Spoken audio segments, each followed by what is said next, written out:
Chapter 70. Jeremy lifted his head and coughed up sand. It was on his lips, his tongue, and coating the inside of his mouth. He hawked and spat, trying to get rid of the grainy taste. It wasn't beach sand. There was no smell of fish, no underlying taste of salt.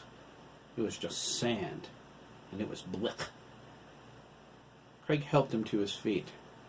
"Are you all right?" he asked, brushing him off. "I think you hit the ground hardest out of everybody." Jeremy groaned. "It feels like it. I think I broke every bone in my ass." "No doubt," Craig mumbled, rubbing his own butt. Jeremy jumped and squealed. It felt like Craig was rubbing his. "You almost did," Adam said. He was crouched on top of a rock, with his hands dangling between his knees. His mirrored corneas reflected bright sunlight. "Your ability to heal is remarkable. You would probably be dead if it weren't for that." He shook his head.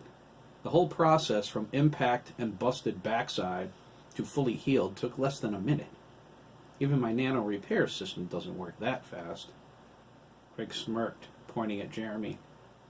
"You cracked your crack." "Oh, ha ha," Jeremy said.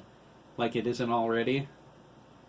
"Cracked and broken," Adam suggested, "are two different things." Jeremy and Craig murmured their agreement. "Mickey and I were lucky," Jack Jr. said, tenderly rubbing a skinned knee. "We landed on Adam." "It's a good thing it wasn't the other way around," Mickey said. "Adam weighs a ton." Jeremy set his hand on Jack Jr.'s knee. "Let me fix that," he said, a little dazed. His eyes radiated his power without any sign of weakness. "I appreciate it," Jack Jr. said. His wound closed and vanished. "I only skinned it, but it hurt like hell." "Hell," Mickey corrected, "would hurt a heck of a lot more." The boys said nothing. They saw enough in the last week to make them believe him. The prospect was far from inviting. Jeremy finished with Jack Jr., stood up, and put his hands on his hips. He gazed around in every direction, looking for something familiar. There was nothing but wasteland as far as he could see. The heat wasn't too bad, though, at least not yet. Jeremy saw the sun was rising and assumed it was morning. Craig put his hand on Jeremy's shoulder. They stood together, looking out at the emptiness. "Any idea where we are?" Craig asked hopefully. Jeremy dashed his hopes. "I haven't got the foggiest." They looked over at Adam. "You're the high-tech whiz-wolf," Jeremy said. "Do you know where we are?" Adam frowned. "No, I don't," a hint of irritation in his voice. "I've lost contact with the Wolf Boy God satellite. I don't know how, either. I should be able to access it from anywhere on Earth. I can't even get global positioning, and Wolf Boy 7 insists our systems are fine." "Unless we're not on Earth?" Jack Jr. shivered. Everyone looked at him. "What?" he asked. "Anything's possible after what we just went through." "I'm scanning the area," Adam said. "Let's see if I can come up with something."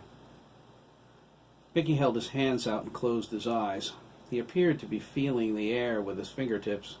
He nodded, opened his eyes, and said, "No, we're on Earth. Every plane has a distinct feeling. I'd know it if we weren't." Craig cocked his head. "There's a lot more to you than we know. Why didn't you ever tell us?" Mickey replied, "No one ever asked." "One thing is for sure," Adam said. He placed his hands flat on the rock between his feet and pressed into a handstand. He flipped over with an Olympic gymnast's grace and landed silently next to Jack Jr. "We can't stay here." He pointed at the sky. "The sun's coming up. According to Wolf Boy 7, it's going to top 109 degrees by noon. At the least, we have to find shelter." "And water," Craig said, smacking his lips. "I have a funky taste in my mouth." Jeremy spat. "Like sand?" he asked. Craig scowled at him. Mickey cleared his throat. "We need to get back, and fast," he said. "Hiram has astral projection abilities. The people at the meeting have his frequency. They can see him no matter what body he's in, as long as he's awake. But there are others who can't. Every boy in Lancaster is in danger. Why couldn't Sandy see him before you shared the frequency? Adam asked. Or Wade, for that matter. Giuseppe saw him right away and got the crap scared out of him. They're all ghosts. What gives? Giuseppe must have had some natural psychic ability before he was murdered, Mickey said. He shrugged. It's the only reason I can think of, besides the fact he's just a child. Children can see ghosts, although Hiram's not a real ghost, remember? It's no surprise Wade and Sandy couldn't see him. He gently stroked his chin, considering. Real sensitives do exist, Adam. Not everyone needs to be empowered by crazed scientists. Like Dr. Meyer Brandis, Adam muttered. He shivered. Jeremy pulled out his iPhone. No service, he said. My communications array isn't working either, Adam lamented. Bremen could astral project, but not possess people, Jeremy remarked, putting his phone away. I know everything about him and Margaret. Something's changed. Hiram wasn't using Bremen's power to do what he did. I agree, Mickey replied. I got no sense of Margaret or her father when I touched Hiram. His brow furrowed. There was only a feeling of emptiness. He must not be in her body anymore, Adam said. Wolfboy 7 thinks that's the most plausible possibility. Mickey nodded. I think I know where he is. He looked around, frowning. Not that any of that helps us here. Brandon Riley, Jeremy said. I think so, Mickey agreed. I saw the silver cord in the hospital room. I thought it was Brandon clinging to life. He lowered his head. It must have been Hiram. I should have checked. Don't blame yourself, Jack Jr. insisted. I could have ended this years ago. If you have to blame someone, blame me. Jeremy patted Jack Jr. on top of his head. His auburn hair was soft and thick. Come on, Jack Jr., he said. We're not going there again, are we? Bremen was protecting Hiram. If you tried to turn him in, he would have stopped you. My mom didn't want to turn him in, Jack lamented. That's true, Jeremy said. But even if she had, Bremen would have stopped her too. Then why are we all mad at her? Craig asked. She still knew, Jack frowned.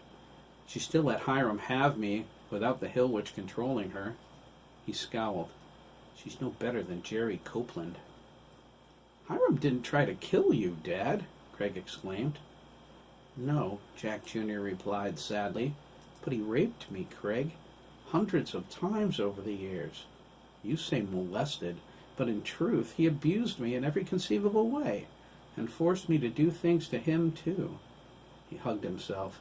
Trust me, I would have rather he killed me, to be honest. Don't say that, Jack Jr., Mickey said. You have a second chance.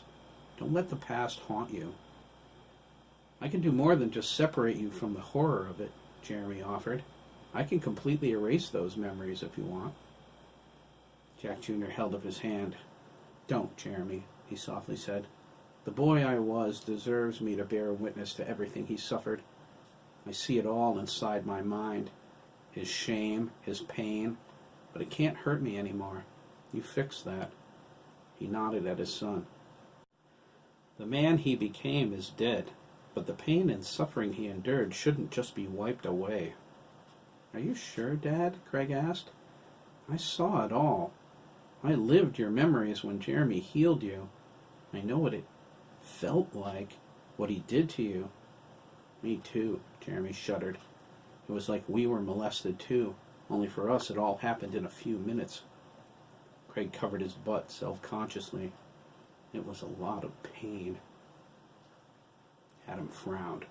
The fact Hiram went there on a little kid makes me want to sanction him with extreme prejudice. He growled. I was 12 the first time, Jack Jr. said, lowering his eyes. So was Dabney, Jeremy whispered. Teddy and Chris were older, but still. Adam looked at Jack Jr. You endured that for years? I did. He even chased other boys away from the farm so they wouldn't suffer the same abuse, Craig said. He was Hiram's only victim for a long time. Adam put his hand on Jack Jr.'s shoulder. You are definitely the type of person who deserves the Congressional Medal of Honor. Jack Jr. rolled his eyes. I didn't deserve it, he said. He looked at Jeremy and Craig. You saw my memories. You know what I did. Jeremy said, you ran away with your best friend when you thought you were saving his life. It was a mistake in a moment of crisis. He took Craig's hand and held it. I don't know what I would do if Craig was ever hurt like that. I love him. I would do anything to save him. Craig gripped Jeremy's hand. That wasn't what got you the medal anyway, Dad. It was the terrorist kid with the bomb belt. You saved your whole squad that day, only to sacrifice them later, Jack Jr. sighed. I think Lieutenant Sweetwater would disagree, Mickey said. When we get back, we can ask him. Sweetwater? Jack Jr. asked. He's still around? Mickey replied, in the background, at a distance. He follows you. He has been for a long time. He's probably waiting for me to croak so he can kick my ass, Jack Jr. grumbled. Mickey gasped. He shook his head. Not at all, Jack Jr. He doesn't bear you any malice. If anything, he's grieved for you. I don't deserve it, Jack Jr. said. Because of Hiram? Jeremy asked. He put his hand on Jack Jr.'s forehead. Sincerely, I need to mind scan you. There must be something inside that's keeping you from accepting the fact that Bremen kept you from turning Hiram in. The helplessness you felt, the guilt, that was all manufactured to keep you quiet. Bremen needed Hiram to kill for him, Dad, Craig insisted. Jeremy and Craig are right, Adam agreed. Bremen would have protected Hiram regardless of who he harmed. I guess, Jack Jr. sighed. It doesn't make it hurt any less. And my mom? She didn't even try. I don't get it, Craig said, scratching his head. Why do we keep assigning blame? Craig has a point, Jeremy said. My mom says assignment of blame is self-defeating. Modifying the memories of Hiram's victims every time he molested someone would have been a taxing and annoying process. Instead, Bremen infected people with doubt, guilt, and an overwhelming sense that no one would believe them. That came from him. He only had to change a few memories deliberately, like the gone to camp nonsense. And my mother? Jack Jr. asked. It wouldn't have mattered, Dad, Craig insisted. Bremen would have stopped her, even if she tried to do something. But she didn't try, Jack Jr. said. That's the point. He sighed. It doesn't matter. It's over now. Is it? Jeremy and Craig wondered at the same time. They looked at each other. Adam tapped on Jeremy's shoulder and asked, How far away can you read someone? A few miles, I guess. Why? My scanners have a range limit of 2 miles without the Wolf Boy God satellite, Adam informed him. I've scanned a radius from our present position. There's nothing human, but... Adam paused, shaking his head. But what? Craig asked. Adam took a deep breath. There are numerous species of plant and animal life. He felt a chill go down his spine. From what I've calculated by their classifications, I think we're somewhere in the Middle East. The Middle East? Jeremy, Craig, and Jack Jr. cried. They looked at each other. Sorry, guys, Adam offered. Some plants just don't grow in North America. He nodded at Jeremy. I was hoping you could scan further than me and maybe find someone human. Jeremy sighed.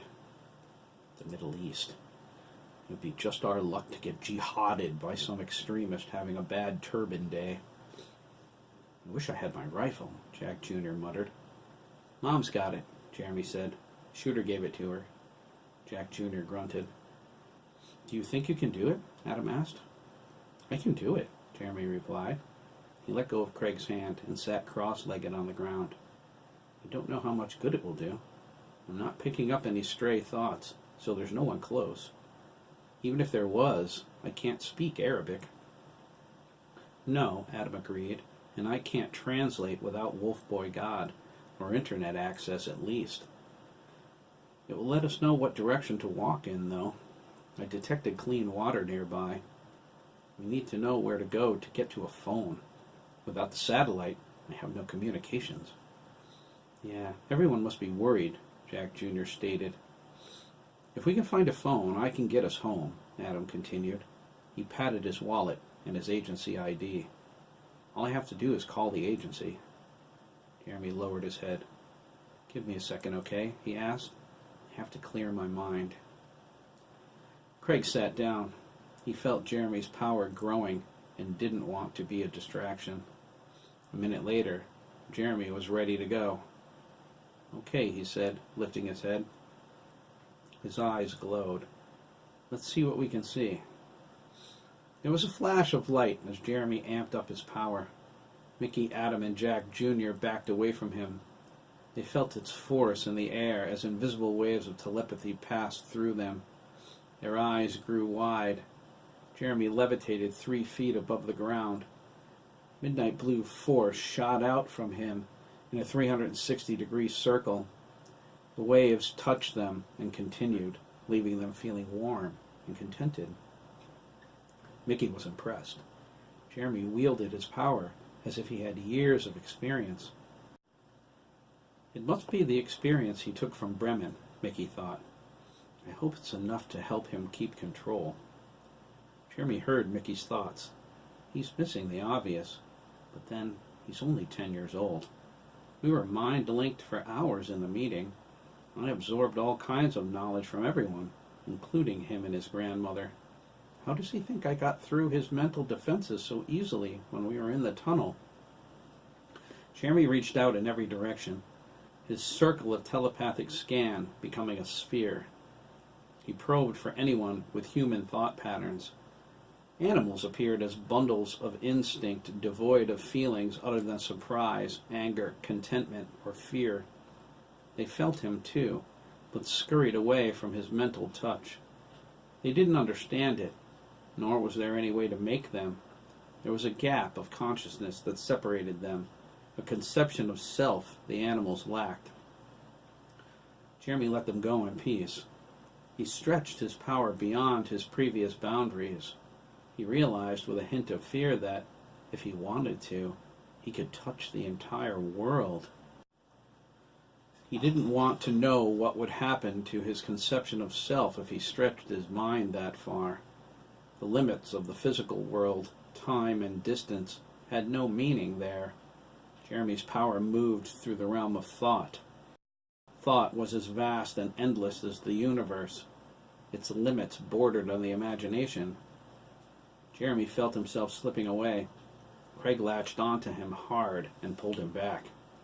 Settle down, Jeremy, Craig thought at him. I'm losing you. It's beautiful, isn't it? Jeremy mentally sighed.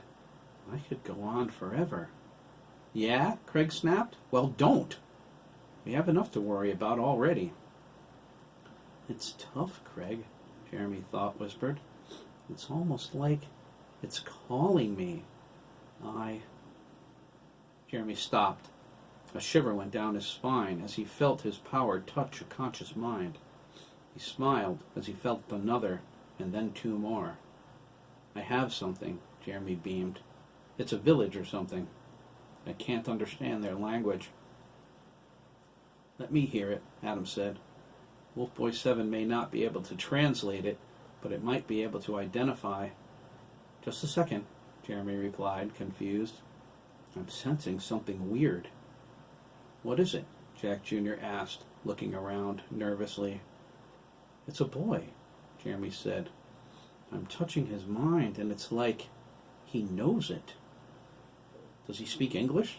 Adam asked. It's almost like he speaks everything, Jeremy replied.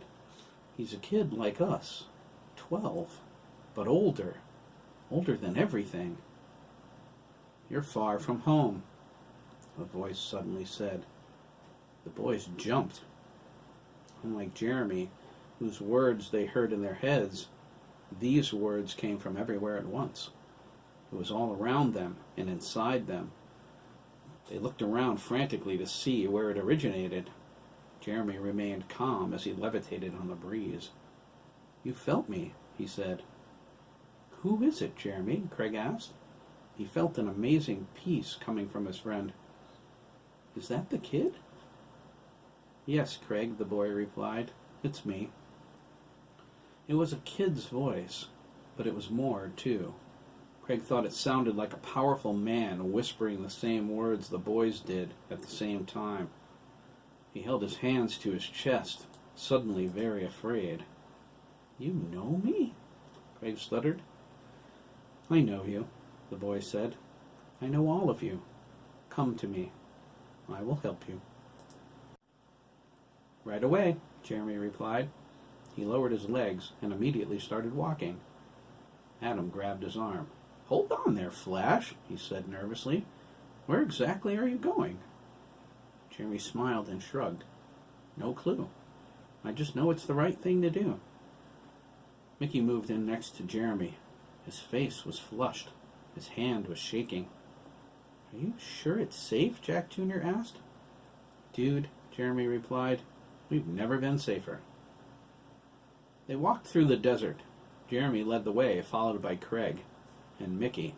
Jack Jr. and Adam walked together in the rear. Adam was on passive alert, ready for anything. He was suspicious of the boy and his everywhere voice. He wondered, how does Jeremy know this isn't some trick? Adam was going to change into Wolf Boy 7, but he elected to wait, trusting Jeremy's judgment. Jack Jr. agreed with Adam. He hadn't felt the boy's mind, but he knew anything that seemed too good to be true usually was. He would wait and see. They traveled almost 5 miles before they came to the village. Adam didn't see a telephone line anywhere. There didn't seem to be any electricity either. Adam's brow furrowed. They're in the dark ages here. Jeremy glanced back and said, "Earlier than that." Adam looked at him, confused. Jeremy kept on walking. Jack Jr. remarked, "No one's looking at us." "They can't see us," Craig said. "It wouldn't be a good idea." "Why not?" Jack Jr. asked. "You'll see." They went around the side of a small house. A woman stood in the doorway, her arms crossed over her chest. She smiled at them as they passed. There was something about her manner that invited them to smile back. Jack Jr. waved to her to make sure she saw him. She waved back. Jack Jr. laughed. Mickey stared at her, paler than his ordinary albino. "He's back here," Jeremy said. "Now we're getting somewhere," Adam said. The boy was behind the house, kneeling in a small garden of odd-looking flowers. He was 12, with light brown hair and brown eyes.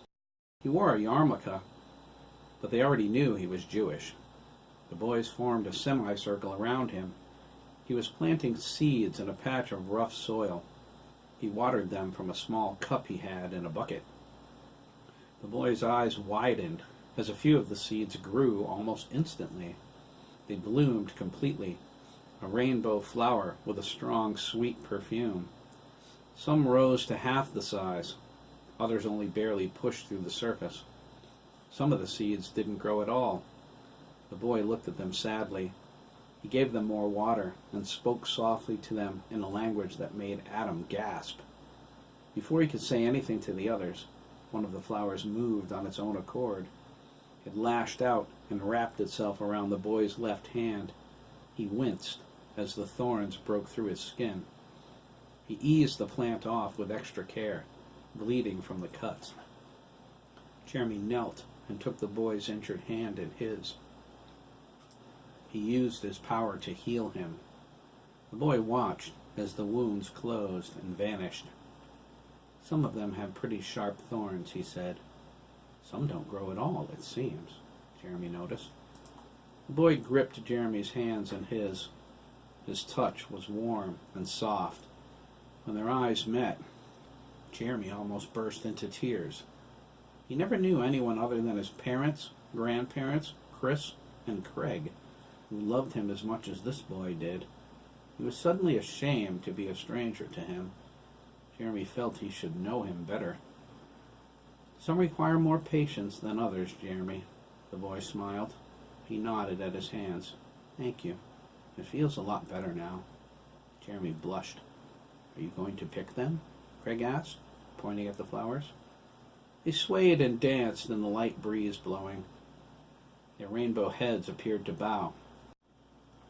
I'm going to love them, the boy replied, the same as I do now. Even the one that pricked you? Adam asked. There was something about the boy he couldn't explain.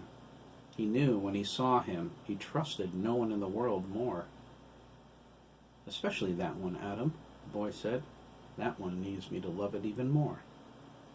You know us, Adam said. But who are you? And where exactly are we? So many questions, the boy sighed, preparing another row of holes for seeds. The answers are right in front of you. He paused and met Adam's gaze with one filled with infinite understanding. As far as me, he said, some call me brother. Others call me friend or teacher. He went back to planting. Are you? Mickey gasped.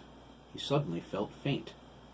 The boy stood up and brushed the dirt off his knees. He took Mickey's hands and held them. Mickey was trembling. Mickey, he smiled. Your heart I know well. The boy nodded at Craig. Just like Craig, who has in loyalty what you have in faith. Or Jeremy, blessed for how he feels about his friends. I am? Jeremy asked. You are, the boy replied. You all are. I'm proud of every one of you. I don't even know you, Adam said. The boy let Mickey's hands go. He stepped over to Adam and held his cheek. Adam felt the warmth of his touch rush through his entire body. Of course you know me, Adam, the boy said. You've always known me. You hear my voice in your heart, and you listen more times than you think. Lord? The boy asked, turning to him. He seemed saddened by the title. There's only one Lord, Mickey. Please, call me friend. Or if you must, call me teacher. In truth, I am your brother. He smiled a wry smile. I also see you're not alone in there. He tapped on Mickey's chest. Jeremy and Craig looked at each other, confused. They looked at Jack Jr. and Adam, who only shrugged. It's true, Mickey said. You can come out, the boy said to Mickey's chest. I know what you're feeling, but you underestimate your friends. He crossed his arms. Please, there's no reason to hide. Jeremy and Craig's jaws dropped open when Ian floated out of Mickey's body. Ian? They cried. Ian! Ian looked at them with profound sadness. He appeared as he had when Hiram murdered him. He turned to the boy, his lower lip quivering, and fell to his knees. I'm sorry, Ian sobbed. I'm so sorry. The boy reached down and took Ian's hand. Everyone was surprised, even Ian. You can touch me? Ian blubbered. Your friends can see you, too, the boy said. I can do more, if you let me. You know that's why you're still here, don't you? Ian's eyes grew wide with surprise. He lowered his head and nodded sadly. He wept more then. Jeremy and Craig felt their hearts breaking. What's wrong with him? Jack Jr. asked nervously. He didn't know Ian, but he remembered his vengeful zombie from the other night. A chill ran down his spine. Ian? Jeremy asked. Are you okay? Ian shook his head. He didn't look anywhere except at the ground. Why is Ian still here? Craig asked. I mean, shouldn't he have gone through the doorway when he... Well, you know. How come he didn't? Would you like to tell them? The boy asked, rubbing Ian's spectral shoulder. Again, Ian only shook his head. He was fighting to get his emotions under control. Waves of cold radiated from him. The more emotional he got, the colder he became. The boy said, Ian didn't think he was worthy. Not worthy? Jeremy asked. Why would you think that, Ian? You're a good kid. Oh, sure, Jeremy, Ian cried. I'm a good kid. I'm such a good kid. My friends hate me. I killed my brother. How can you say I'm a good kid? He grew even colder. I'm a loser, Jeremy. I've always been a loser. Ian sat down on the ground, hung his head between his knees, and wept. The spectral tears struck the dirt and vanished in poofs of dust. Ian, Jeremy said. He walked over and squatted down next to him. No one hates you. No one blames you for Sandy either. You weren't yourself. Oh, you don't get it, do you? Ian sobbed. That night, the night everyone died, that was me, man. It was all me. I didn't even try to fight the others. I was so angry at the world that I got killed. I wanted everyone dead, just like me. Jeremy looked at the boy, stunned. The boy nodded. Mickey let me hide inside him, Ian continued, struggling for control. I didn't want you guys to know I was still here. He rolled his eyes. Especially Sandy. Can't you understand? How am I supposed to face my brother when I'm the one who killed him? Jeremy reached out to touch Ian, but his hand went through him. He whipped it back from the ghost's frigid interior. You're right, Jeremy said. He rubbed his hand, trying to get some feeling back. He underestimates us. He definitely underestimates Sandy. I know he does, the boy agreed. Sandy is 1 in a million. Jeremy leaned over to look Ian in the face. Ian, you're my friend, and I love you, get it? We've missed you, man. I'm telling you. You have to pull yourself together. We'll get through this. I swear we will. Your mom's come to terms with Sandy being back. If she saw you, If she saw me, she'd puke, Ian whined.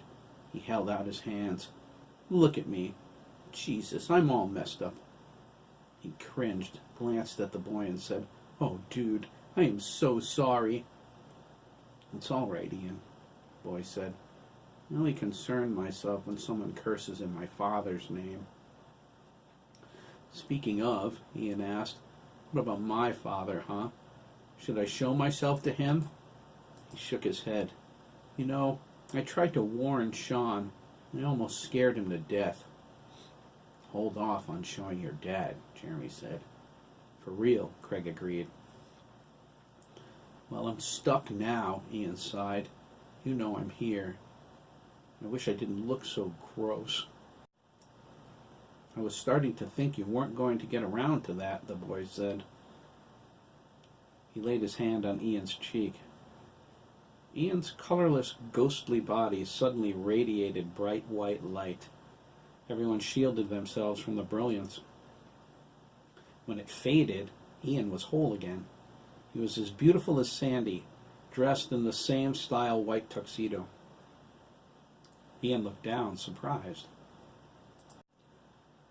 Jeremy and Craig grinned. Adam shushed Wolf Boy 7. Every internal alarm went off the moment the boy powered up. Every reading shot off the scale.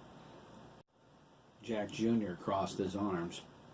That's better, he said. Mickey fell to his knees. Now he was weeping. Everyone looked at him, surprised. The boy knelt down in front of him. He lifted Mickey's face with his hand. He wiped his tears with care. No need for tears, Mickey, the boy said. I'm with you, now and forever. I promise. Mickey reached out and hugged him. The boy hugged him too, gently stroking his back. Are you really who I think you are? Jack Jr. asked. He felt intense guilt. You've always known me, Jack Jr., the boy replied. He let Mickey go and stood up. He walked over and put his hand on his shoulder. He said, I cried every time you were hurt. I'm there when you need me, and I forgive you. How can I not when Craig already has? Find the strength to forgive yourself. He looked at Ian and said, You too. Why me? Jack Jr. whispered. He thought about all of his years with Hiram. Why did it have to happen to me? To understand that, you would have to understand my father, the boy replied. His plan is not for us to know. We should have faith that everything is as it should be. If it helps you to know, he cries too. He does? If you knew your children were suffering, the boy replied, would you not cry? Sometimes it feels like he's forgotten me, Jack Jr. said. And one day, the boy replied seriously, I will feel the same way. Jack Jr. looked at him, stunned. You know? I know everything, the boy said. Why are there so many contradictions in the Bible? Adam suddenly asked. I've read it, and it seems like... Adam, the boy asked, no matter what you read, always trust what your heart tells you. I've committed that to memory, Adam informed him.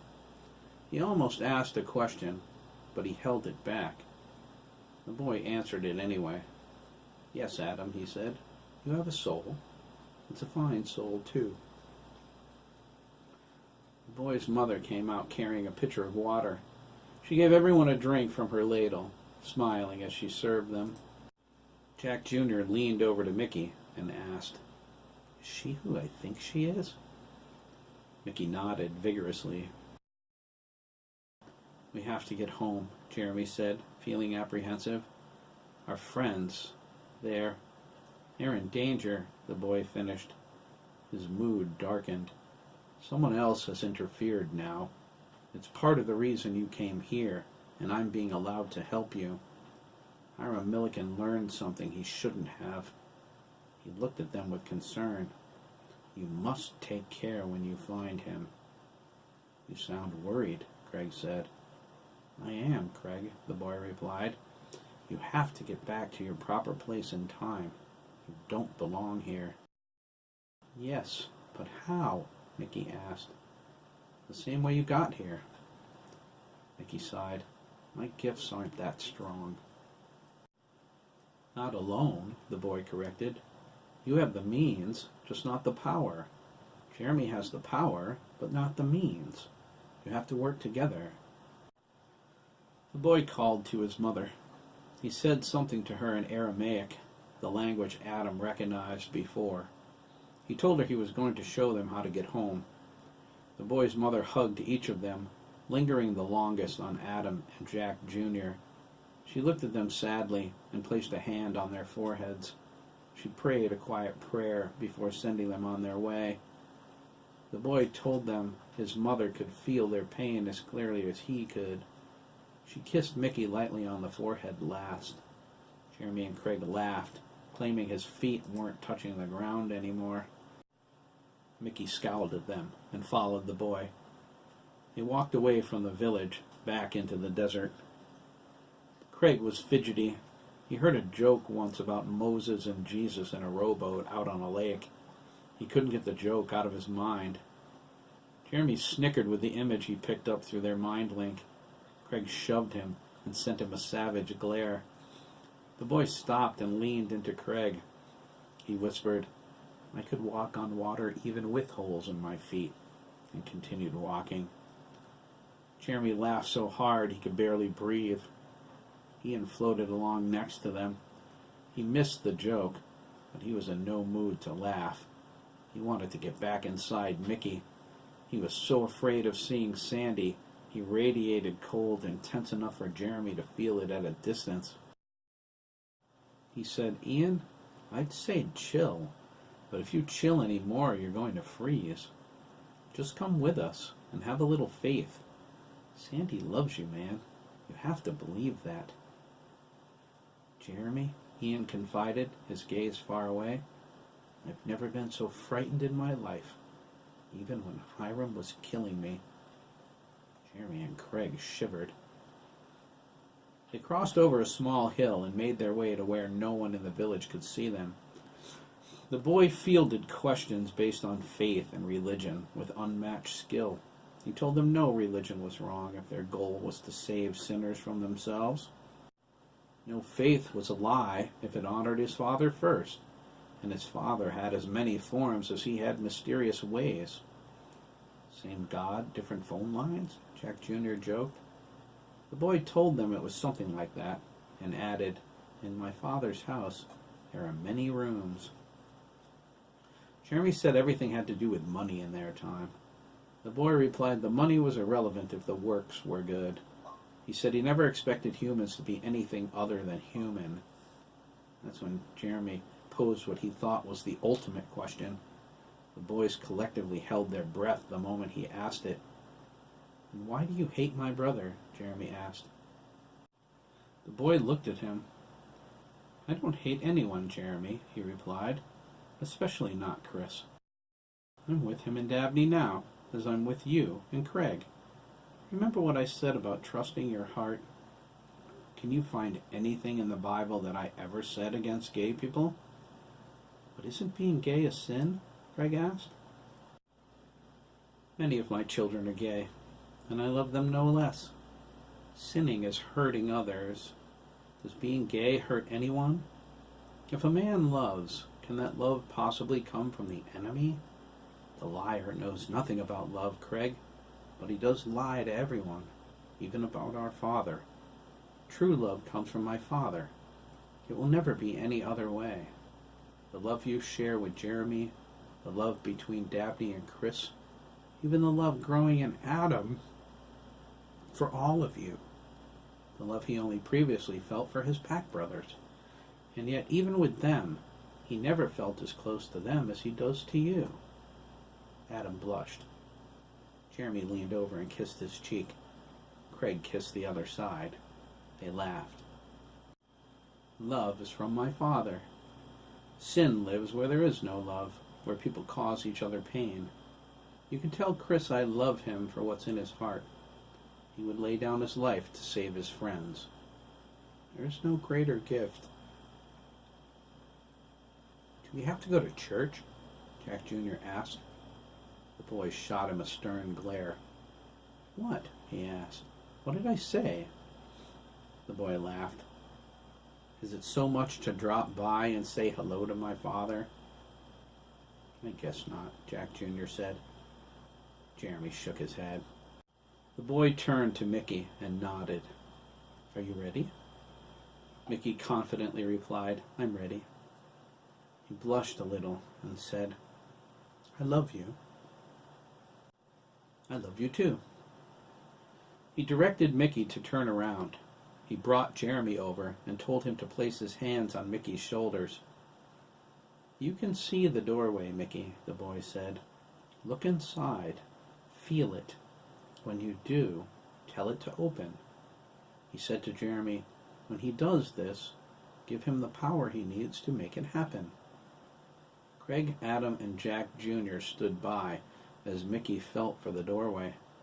Jeremy reached inside of him, scanning for the path he needed to lend Mickey his power. His irises grew bright with energy when he found it. Mickey's eyes faded to white. There was a crash of force and the deep crackle of imploding space. The air in front of them ripped wide open. "Look!" Jack Jr. cried. "It's the tunnel!" Craig looked into it. "I can see Uncle Mike!" he exclaimed. Adam growled as he transformed to full wolf mode. The boy patted him on the head. "Good wolf." Adam scampered to the edge of the doorway. Ian took hold of Mickey's hand. Mickey and Jack Jr. grabbed fistfuls of Adam's fur. Craig hopped on his back and wrapped his arms around his neck. Jeremy gripped the boy's hand in a firm handshake. "Thanks for everything," he said. "I won't forget you." The boy shook back. "Sometimes you will," he replied. "I'll still be there when you need me." Jeremy climbed onto Adam's back behind Craig and wrapped his arms around him. Adam scrunched down and leaped into the doorway, pulling Mickey and Jack with them. The door slammed shut behind them and the boy was left in the desert alone.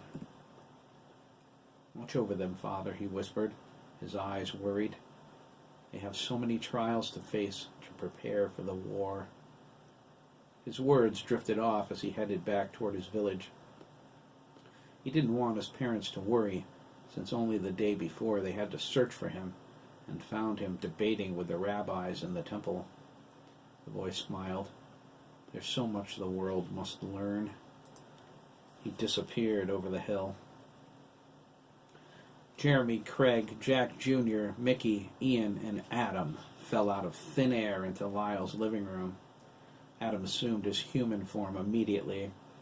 There was an explosion of surprise and joy from every one of their friends and family. Jeremy projected Ian's frequency to everyone. Sandy and Susan screamed, "Ian!" at the same time. Sandy flew into him and tackled him through the wall. He landed on top of him in the yard, kissing him on the dimples. Ian threw his arms around Sandy and held him until their mother came outside. They cried together for a very long time. Mickey hurried to Shooter and told him what he suspected about Hiram and Brandon Riley. A moment later, Shooter was on the phone.